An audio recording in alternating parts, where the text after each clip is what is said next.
Les Égyptiens de l'Antiquité adoraient de nombreux dieux, mais Dieu est un Dieu qui exige un attachement exclusif. Exode 25. Moïse a rappelé aux Israélites que Dieu, notre Dieu, est un seul Dieu. Deutéronome 6,4. Jésus-Christ a répété ces paroles, Marc 12, 28, 29. En conséquence, ceux qui voient en la Bible la parole de Dieu n'adorent pas une trinité composée de 3 personnes ou 3 dieux en un. En fait, le mot trinité n'apparaît même pas dans la Bible. Le vrai Dieu est une seule personne, distincte de Jésus-Christ. Jean 14, 28, 1 Corinthiens 15, 28. L'Esprit Saint de Dieu n'est pas une personne. C'est la force agissante de Dieu que le Tout-Puissant utilise pour réaliser ses desseins. Genèse 1, 2, Acte 2, 1, 4, 2 Pierre 1, 20, 21.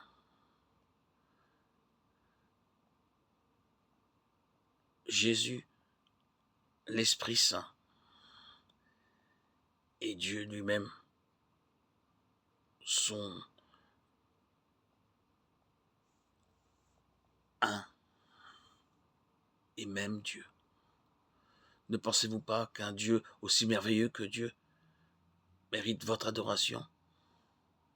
En étudiant sa parole, la Bible, vous apprendrez alors à mieux le connaître et vous découvrirez à quelles conditions il vous accordera un bonheur éternel. Matthieu 5, 3, 6. De plus, votre amour pour Dieu grandira. Et il convient qu'il en soit ainsi, car Jésus a dit, tu dois aimer Dieu, ton Dieu, de tout ton cœur, de toute ton âme, et de toute ta pensée, et de toute ta force. Marc 12, 30.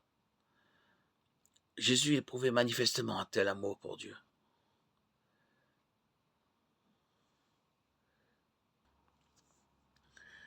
Et Jésus-Christ est la clé de la connaissance de Dieu.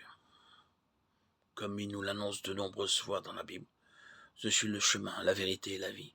Je suis la porte. Vous êtes devant la porte de votre maison, cherchant vos clés à tâtons. La nuit est froide et vous êtes pressé de rentrer. Mais votre clé n'ouvre pas. Elle semble bien être la bonne, mais le verrou ne bouge pas. Que c'est agaçant. Vous regardez de nouveau vos clés. Avez-vous introduit la bonne? Quelqu'un l'a-t-il faussée? Cette situation illustre l'effet produit par la confusion religieuse du présent monde sur la connaissance de Dieu. Effectivement, beaucoup ont faussé la clé donnant accès à la connaissance et à la compréhension, à savoir Jésus-Christ, notre Sauveur. Certaines religions ont supprimé la clé en ne tenant aucun compte du rôle précurseur de Jésus, Sauveur de toute l'humanité. D'autres dénaturent sa position en l'adorant comme le Dieu Tout-Puissant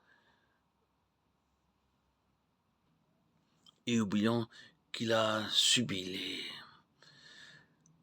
souffrances du calvaire, de la croix, qu'il a été aussi homme. Quoi qu'il en soit, nous ne pouvons pas connaître Dieu sans comprendre clairement le rôle de ce personnage clé, ce personnage essentiel qu'est Jésus-Christ, ce sauveur de toute l'humanité qui nous a permis de connaître la volonté du Père. Jésus-Christ, Fils de Dieu, à la fois homme et Dieu,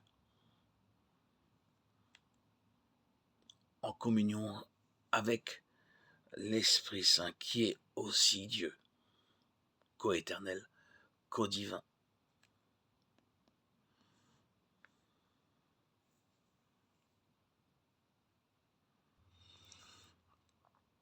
Coexistant en un seul et même Dieu unique.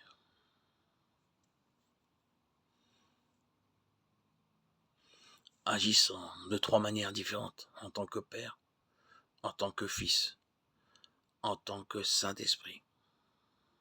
Alléluia.